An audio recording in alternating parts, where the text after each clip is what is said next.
Assalamualaikum warahmatullahi wabarakatuh. Bertemu kembali dengan Pak Danang dan Bu April dalam mata pelajaran Pendidikan Jasmani, Olahraga dan Kesehatan. Salam olahraga. Materi pembelajaran kita hari ini yaitu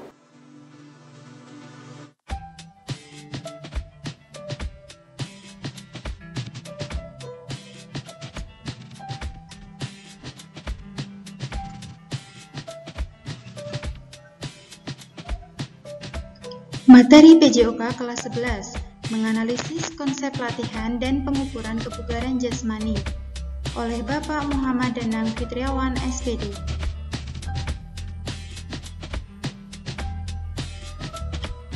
Kita akan belajar apa hari ini?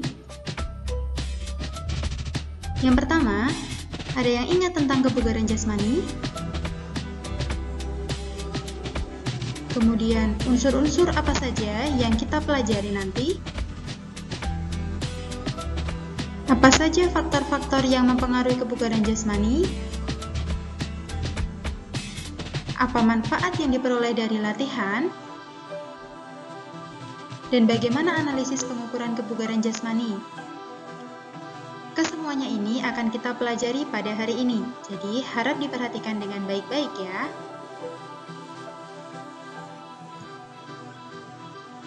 Ada yang ingat, apa sih kebugaran jasmani itu? Materi ini telah kita bahas di kelas 10 loh. Mari kita simak.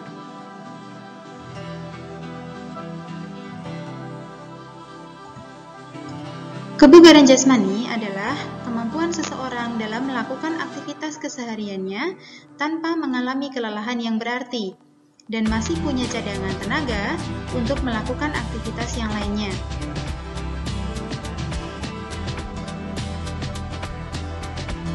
Lalu, apa fungsi kebugaran jasmani untuk kehidupan sehari-hari? Gambar tersebut adalah Dr. Kenneth Cooper. Orang yang melakukan berbagai aktivitas yang berkaitan dengan olahraga karena ingin mempertahankan kebugaran jasmani, maka secara langsung dia dapat memperoleh manfaatnya. Sebagai contoh, seseorang yang sudah terbiasa berolahraga secara teratur akan memiliki tingkat kebugaran jasmani yang lebih baik dibandingkan orang yang tidak terbiasa berolahraga. Orang yang sering latihan dengan kebugaran jasmani akan terhindar dari kekurangan fisik. Di antaranya terhindar dari kelemahan, tubuh yang tidak tahan, dan tubuh yang tidak lentur. Hal tersebut diperkuat dengan pengalaman dan penelitian dari Dr. Kenneth Cooper dalam melakukan penyusunan suatu latihan jasmani. Unsur-unsur kebugaran jasmani. Unsur yang pertama adalah kekuatan atau strength. Yang kedua adalah daya tahan atau endurance. Yang ketiga adalah daya otot atau muscular power.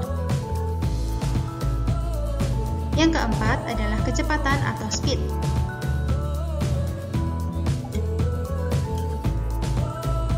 Yang kelima, daya lentur atau flexibility. Yang keenam adalah kelincahan atau agility. Yang ketujuh adalah koordinasi atau coordination. Nomor 8 ada keseimbangan atau balance. Baik. Unsur kebugaran jasmani yang ke-9 yaitu ketepatan atau accuracy. Dan yang terakhir, yang ke-10 adalah reaksi atau reaction.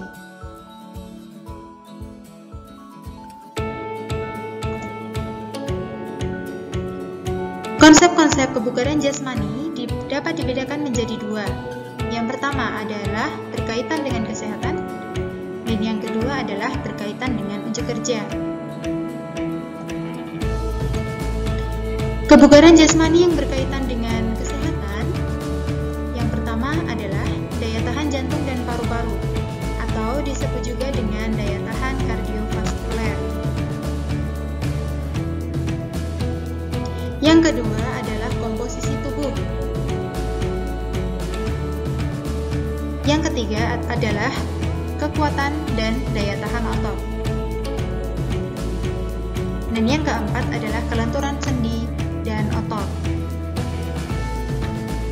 Kesemuanya ini, jika digabungkan menjadi satu, maka kebugaran jasmani seseorang menjadi lebih baik. Dengan kebugaran jasmani yang baik, akan sangat membantu untuk mengurangi resiko penyakit degeneratif dan keadaan yang berkaitan dengan jasmani, seperti mengurangi resiko jantung koroner, mengurangi resiko obesitas, serta kelelahan otot dan persendian.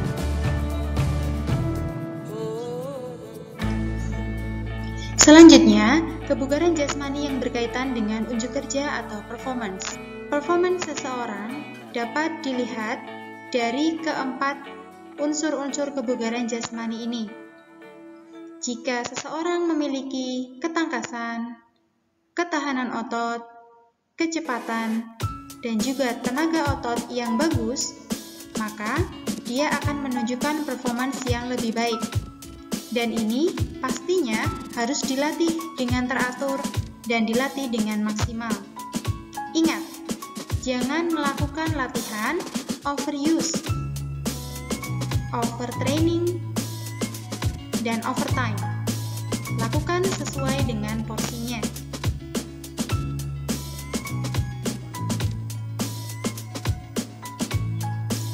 Selanjutnya adalah latihan kondisi fisik atau physical conditioning. Latihan kondisi fisik atau physical conditioning sangat penting untuk mempertahankan atau meningkatkan derajat kebugaran jasmani, yang biasa disebut dengan istilah physical fitness. Hubungan derajat kebugaran jasmani dan tingkat produktivitas seseorang berbanding lurus. Jika tingkat kebugaran jasmaninya semakin tinggi, maka kemampuan kerja fisiknya juga akan semakin tinggi. Begitupun sebaliknya. Yang perlu diperhatikan adalah latihan yang dilakukan secara teratur, berulang-ulang, dan meningkat beban latihannya, sehingga dapat menyebabkan seseorang menjadi terampil, kuat, dan efisien dalam bergerak.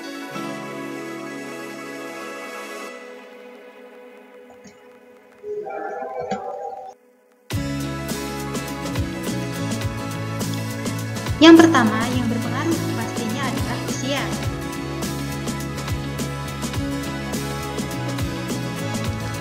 Daya tahan kardiovaskuler dimulai sejak usia anak-anak sampai dengan usia 20 tahun, kemudian meningkat dan mencapai maksimal pada usia 20 sampai 30 tahun.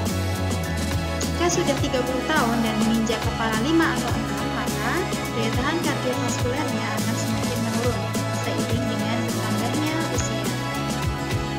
Jadi ingat, anak-anak, selagi anak-anak masih berusia remaja, maka rutinlah berolahraga, agar nanti kebugaran jasmaninya semakin baik.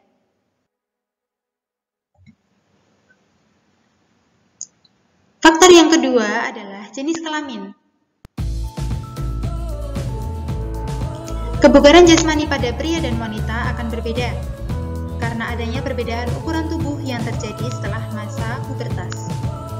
Tapi setelah masa pubertas ada perbedaan, karena wanita punya jaringan lemak yang lebih banyak dan kadar hemoglobin yang lebih rendah daripada pria. Hal yang sama juga terjadi pada kekuatan ototnya. Perbedaan kekuatan otot pria dan wanita disebabkan karena adanya perbedaan ukuran atau proporsi di dalam tubuh.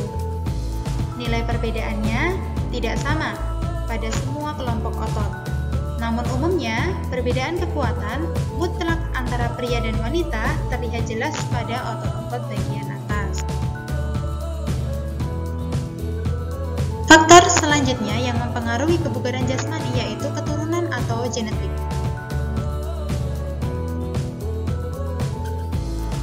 Faktor keturunan ini berpengaruh terhadap kapasitas jantung, perut, postur tubuh, sel darah, obesitas, dan serat atas. Sifat genetik yang ada dalam diri seseorang akan berpengaruh terhadap kemampuan tubuh seperti speed, kelentukan, keseimbangan tubuh, dan lain sebagainya. Selain itu, sifat genetik juga berpengaruh terhadap fungsi pergerakan anggota tubuh dan juga kontraksi ototnya. Kemudian faktor makanan. Kualitas makanan dan gizi yang seimbang sangat berpengaruh terhadap kondisi fisik seseorang. Maka sangat dianjurkan untuk memenuhi kebutuhan karbohidrat, protein, dan lemak yang sesuai dengan standar sudah ditetapkan oleh para ahli gizi. Dengan gizi yang seimbang, maka akan ada harapan jika tubuh terpenuhi dalam faktor gizi. Pengolahan bahan makanan juga berpengaruh terhadap makanan yang dikonsumsi.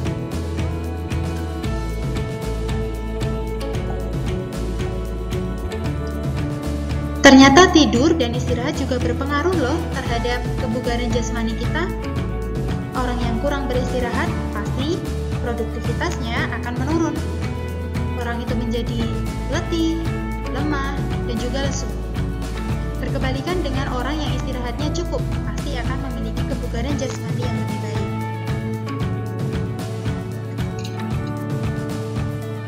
Kemudian faktor selanjutnya adalah olahraga. Apa jenis olahraga yang kalian sukai? Apakah ada di antara ketiganya? Oke. Apapun jenis latihannya, latihan fisik itu adalah kegiatan yang menurut cara dan aturan tertentu punya sasaran untuk meningkatkan efisiensi tubuh dan sebagai hasil akhir yaitu peningkatan kesegaran jasmani. Dengan olahraga yang cukup, maka organ-organ tubuh dapat berfungsi dengan baik.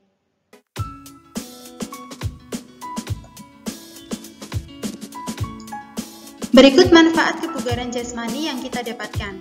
Yang pertama adalah mencegah obesitas atau kegemukan. Yang kedua, mencegah penyakit kronis seperti jantung, diabetes, kanker, dan lain-lain. Yang ketiga, memperbaiki kualitas tidur sehingga meningkatkan energi kita. Dan selanjutnya, memperbaiki dan meningkatkan mood.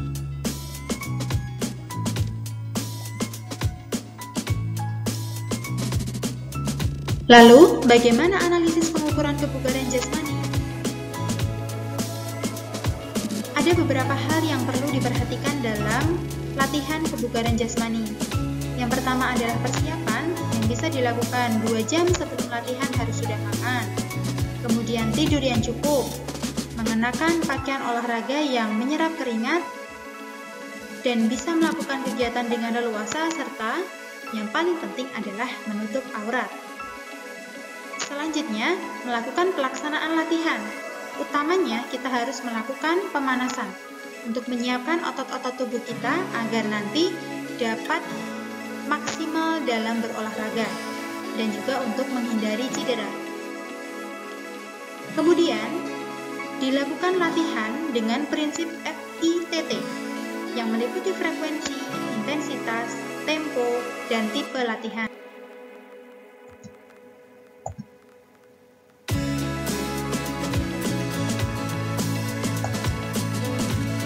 Setelah selesai melakukan latihan tersebut, maka lakukan kegiatan pendinginan.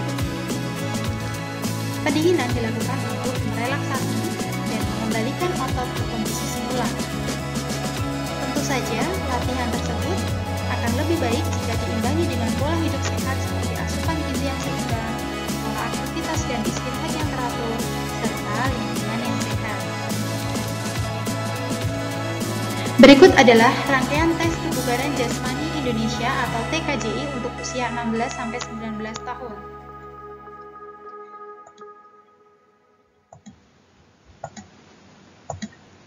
Berikut adalah 5 rangkaian tes TKJI untuk putra. Lari 60 meter, pull up 60 detik, sit up 60 detik, vertical jump, dan lari 1200 meter.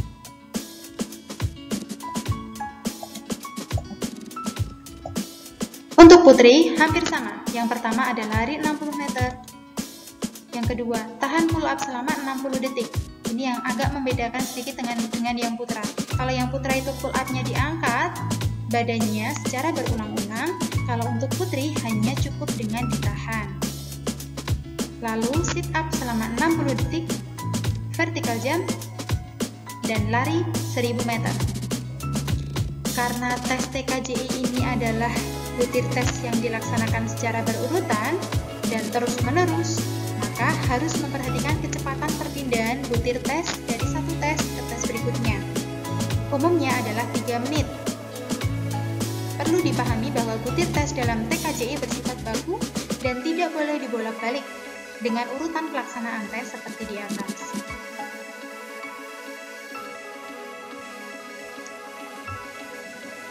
Kenapa kita harus mengetes kebugaran jasmani kita?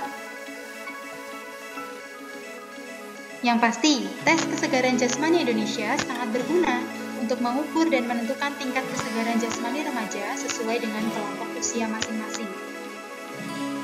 Dengan mengetahui kesegaran jasmani sesuai usianya, maka dirinya, lembaga pendidikan, ataupun orang tua bisa mengukur dan melakukan tindakan lanjutan supaya si anak akan lebih bugar, lebih sehat, jasmani dan rohani. Berikut adalah alat dan fasilitas TKJI.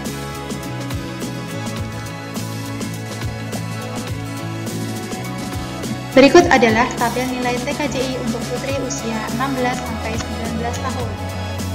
Nilai yang paling baik adalah nilai yang paling atas, dan yang paling kurang adalah paling bawah.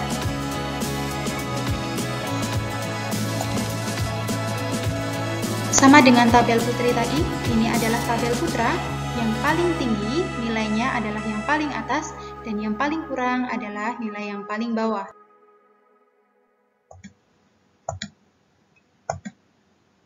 Jika setiap tabel di atas tadi sudah diberikan atau diganti dengan nilai, maka berikut adalah klasifikasi hasilnya.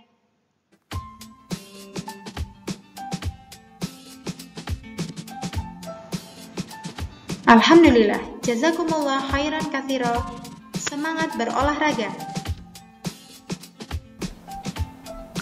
Demikian materi hari ini anak-anak, semoga bermanfaat. Mari kita tutup dengan bacaan alhamdulillah, alhamdulillahirabbil alamin. Sampai jumpa.